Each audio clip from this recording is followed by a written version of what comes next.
Welcome back to Lemonade Car Show, brought to you by OMVIC. Ask the Mechanic continues, where you, the viewer, can ask our mechanics any general automotive questions you have. Joining me today is Ellie Melnick. He's the owner of Start Auto, and Chris Muir. He's with Centennial College. I should never get two mechanics on at the same time. You guys just talk and talk and talk and talk through the whole break. Don't you love it? All I hear is then the transmission fell out. Yeah. It's like, what is that? Drive shaft. It's mechanics. Sorry, drive shaft. Okay. I already did my smart thing for the evening. I got something right without prompting, so there we go. I try and make sure I... Yeah. Hi, Ellen. Thanks for calling the show tonight. Can you save me? Do you have a question for us? I was recently told that I need new brake pads and discs, and my question is, if I were to buy the parts and bring them to a mechanic, do you suggest that we avoid products made in China?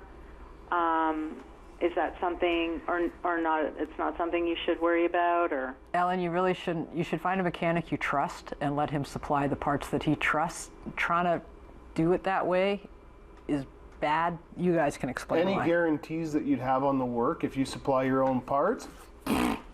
I don't guarantee other people's parts. Absolutely not. It's not just that. When we do a job, we provide a service to you for a certain amount. Yep. We provide you with a package. We are responsible for the whole package. If you bring your own parts, and not necessarily pads, that's a general comment about owners. They think they can save money because they picked up the part on eBay or US. But if you bring it to us and we put it on and it doesn't fit or a problem pops up later, now we've got an argument, because we'll argue that it's not our fault, nothing to do with us. Yeah. The owner says, well, you must have put the part in wrong or something. And with all fairness, part of the revenue of a service, of a garage, is the markup on the parts. Yeah. It's part of the picture. This is how we make a living. This is how we pay for the overhead. So by bringing your own parts, now a facility will have to find some other way to make up for the lost revenue. I think someone described as going to a restaurant and bringing your own food in. And It's a getting classic. which It's we a don't classic. do. Yeah. You wouldn't do that. Ellen, do you have a mechanic that you work with and trust already? You charge for the labor. My mechanic said to me, avoid parts made in China. And so I wanted to know, is that a red flag, or is that something that, No, if you are trying to... If you're asking about parts that come from China, Yeah. Historically, in the past, yes, Chinese product was questionable. I have to admit that they've come a long way, and maybe it's not a good product across the board, but chances are it's decent. The question is who supplied the parts from China. If it comes from a legit supplier, then we have something to fall back on. We have support. And if you're looking to save a penny or two, the most inexpensive parts, both in my cost and my resale when I was in it, were made in Canada. They were Canadian rotors and Canadian pads. I'm just curious I would think your mechanic would, in order to warranty the work he's going to do for the same thing that both of you just said, I'd want him standing behind the parts as well as his work. So if he tells you to go and get the parts and bring them in, It's a very odd practice. I just wouldn't want to see you get stuck if something doesn't work and he's going to blame the parts and it's his work. So. And the other side of it is, if the parts supplier doesn't give you the right parts and the mechanic opens the box and then you bring the parts back to the parts supplier a lot of the time is used to working with shops and they'll take the return part. From a customer, a lot of the time you open that box and it's all yours. So now you've paid for the brake components twice. And the work. So anyway, Ellen, I hope that helps you out. Thanks for calling in tonight. Hi, Gary. Thanks for calling the show. Do you have a question for us? Yeah, I have a question for this drive clean. I took my truck in today and it didn't fail, but there was two modules that were not ready. But it did come up with one error that the mechanic had. It was a lost communication with the four-wheel drive. Does that affect the drive clean? Okay, if it's what's called a P code, did it start with a letter P? Did it give you the code? Yeah. Yeah, then it is part of drive clean. And I don't want to get too technical, but explain why. Powertrain management is the complete engine, transmission, axles, wheels. The vehicle onboard computer monitors things and it may need information from the wheel speed sensors or the four-wheel drive. It has to know what gear you're in, and if it's got no communication, the engine management computer does not know that, so it puts up a code because it could affect emissions as you're driving down the road. But let me ask you, why were 2 monitors not ready? What happened to this truck? I'm not sure. I guess the check engine light was on, and they cleared the... I was leading into that. As a general tip, it's not a good practice to erase the codes and in an attempt to turn the light off. Yes, you're turning the light off, but you're not fooling anyone because the onboard's computer memory is now wiped and all these monitors are not ready for the test. So now you're paying for the test and you really haven't accomplished much. You're much better off to address the reason why the check engine light is on in the first place. If you're not transferring ownership, you have an option for a process called conditional pass, where you get an estimate for the work required. And if it's over $450, you don't have to do that. You can boot it down the road. And you get a conditional pass, and you're good for 2 years. So that's what I would do. I would look into what's causing that code. I hope that helps you, Gary. Thank you. Hi, Stuart. Thanks for calling the show tonight. Do you have a question for us? Yeah, I have a 2004 Pontiac Montana. In 2010, I was noticing a noise coming from the front end wheels. Like it wasn't like a knocking noise or anything like that. It was more like if you had something stuck in your tire type thing. It was like a while I was driving. I brought it into the garage and they checked it and said one of my front wheel bearings were going. So I got it replaced. The sound went away. Now in the last month or so, it's come back, but it's the same noise. Now, I paid a lot of money to get the front wheel bearings replaced. I looked online, on YouTube, I watched a wheel bearing replacement. It's something I could do myself, but I wanted to make sure that, before I buy the actual part, which was only $100, that I wanted to make sure that was the problem. Now, when I'm looking online, I'm seeing that it's more of a roaring noise. If you have a wheel bearing problem, whereas mine it sort of sounds like this. I don't know if you can hear it, but it's like it goes with my speed. As I speed up, it's like it's not a knocking. It's just like almost like a rock is stuck in my tire, sort of. Like a card on a bicycle tire. Okay, so 2 things: diagnosing what this actually is and whether he can fix it himself. Yeah. How do we want to tackle this one? If you can't figure out what it is yourself, you're dealing with the safety system. You're going to have to remove the brakes in order to change the wheel bearing. Excuse me. If you're buying a wheel bearing for one of these trucks for $100, the wheel bearing is going to last you about 6 months. They're not fantastic. You're going to find that on the aluminum knuckle, they're frozen in if you're doing this wheel bearing. If it's a low-speed rotational noise, it could be something as simple as a nail in the tire. Making it tick, tick, tick, tick as you drive along. It could be brake shims. It could be brake pads. Wear sensor. Yeah, wear sensor on the pad. It could be any number of things. I don't think that I jump directly to a wheel bearing because generally speaking, these wheel bearings make a heck of a noise over 60 kilometers an hour when they fail. Another way to diagnose wheel bearings is as you're driving, if you turn the wheel left and right, as you're weaving left and right, the noise comes and goes. Then that's indicative of a wheel bearing issue.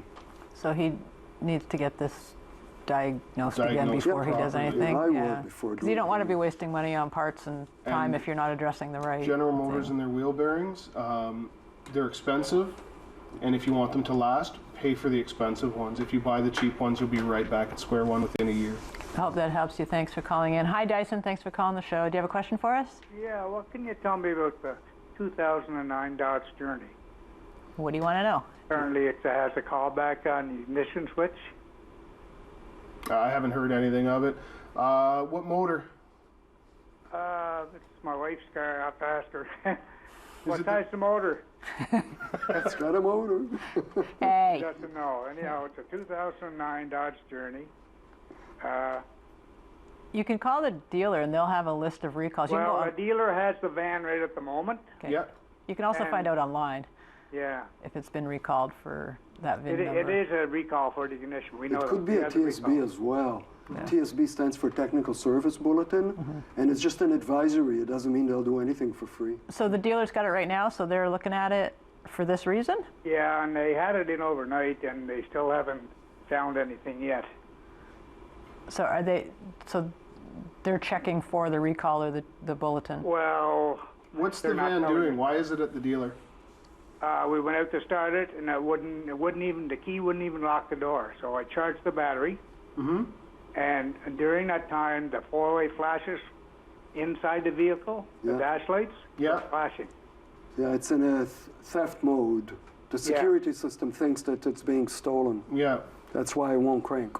But it's not necessarily an ignition switch, it's a moding problem. Chryslers are known for a couple of key areas, and I'm not gonna speculate without seeing the van, but there is definitely pre-existing moding issues with these. So that's with the key talking to the ignition, right? The key talking to different modules, waking up the underhood bus electrical center, the powertrain control module, the body control module, the ABS module. One of them, being the gateway module, is probably not telling everything out, the whole story. So Dyson, the dealership's going to call you. They've kept it overnight, so they should be calling and letting you know what they found out. Yeah, if they're digging overnight, they're into a bit of a headache, I'm sure. That's okay. So actually, if the question keeps going, you can give the APA a call to see if there's further information that you should have about that. They're terrific for finding out that kind of stuff. You can go on their website or give them a call in the morning, actually, if you haven't heard from the dealership. I hope that helps you. Thank you. Hi, Ken. Thanks for calling the show. Do you have a question for us? Yes, I have a 2009 Toyota Matrix. It has about 130,000 kilometers on it. And about 3 months ago, I started getting a cold startup noise. I phoned the dealership, and they said it has something to do with the camshaft and the flywheel or something. And they said it would cost too much to fix it. Don't take it apart. Don't worry about it. It won't do any damage. And it happens for about a second when I start the car in the morning, or when it's been sitting for about 5 or 6 hours when it's cold. And it goes away. Other than that, I don't hear it. Have you tried synthetic oil? No. You may want to try it. Synthetic oil is more liquidy, for lack of a better word, flows better in the cold, and may get the lubrication to where it has to go that much quicker, and eliminate the noise. But if the dealer listened to it and it goes away after a few seconds, I wouldn't worry about it. On an older car, my suspicion would be a valve train noise. The VVT, sure it's got a variable valve timing. Yeah. Flicking the thing. It is expensive to repair, so. Yeah. So try the synthetic first. I would try. I'd definitely try the synthetic. Yeah. All right. I hope that helps you. Thanks, Ken. Thanks for calling in. You're like saying all these big words. I'm just nodding. Yeah, I thought it was the valve train as well. I thought it was great. Hi, Jack. Thanks for calling the show tonight. Do you have a question for us? Oh, yes. Hi. Hi. I have a 2010 Mercedes C-Class, and I went to a tire and rim shop looking at winter tires, and they carried the Blizzaks, which apparently are the highest rated, and then they had, but unfortunately not in my size. It was a little slightly higher in terms of the profile, and they carried two other products, the Windforce and Triangle, which I believe are Chinese products. Going back to the Chinese product, are you familiar with these brands, and are they recommended or not? Well, you got the Blizzaks. The Blizzaks are good. I've seen the Triangles before when I worked in Agincourt, and I was not impressed with any of the product offering that I saw. Yeah, you get what you pay for. Name brand tires are, you know what, for the couple inches that keeps you in contact with the road, I'm going to spend the big money on them. And as far as the different size, I think he was questioning, he said different height. What's critical is you can change tire size and rim sizes as long as the overall diameter or the circumference, depends how you measure it, is the same as the original wheel. Because if you put different diameters on, your speedometer is going to be off, and either you'll get speeding ticket or people are going to be upset at you because you'll be driving too slow because of the error. So as long as I think plus minus 5% is acceptable, and any tire shop or any garage should be able to calculate it for you. And we usually encourage people with large diameter rims and low profile tires to switch to smaller rims and a bigger sidewall tire for the winter, you get a narrower tire, which bites better in the snow Absorbs and potholes a gives little you a better on potholes a big advantage. 3 tonight, I guess. And usually they're cheaper, so win-win. So Jack, with tires, go as expensive as you can afford. I tell even my kids in the family to go, and Blizzaks are great tires. And there's other tire shops you can check at. The Winter Force is okay for, I'd say for 2 to 3 seasons should be okay. That's the other thing, you'll get more longevity out of a more expensive tire as a rule. Generally. Yes. Well, you know, you've seen some that are thrashed in 2 seasons and you're wondering, so. Well, snow tires do wear out quicker, right? They're a softer compound. Yeah. And also you rely on the depth of the tread. So once they wear, you lose a bit of traction. But even a worn out winter tire is better than an all season. That's a question that pops up with some people who say to me, is even a cheaper winter tire better than the best all season? Yes. And I go, yeah, it is. Even a Chinese tire. And actually, even Chinese snow tire. even Bridgestone and Michelin people go, yes, you know, if they, because it really is about the compound. Rubber compounds. And I like what you said. Those low-profile tires just get annihilated on the roads when it's bad. They just get a lot of damage. destroyed. And Yeah. rims are expensive. And the rims are really expensive. Correct. That's why I like those black rims that I put on mine. They look cool. I'm glad. We'll be back after this break. When we come back, we'll have some final thoughts.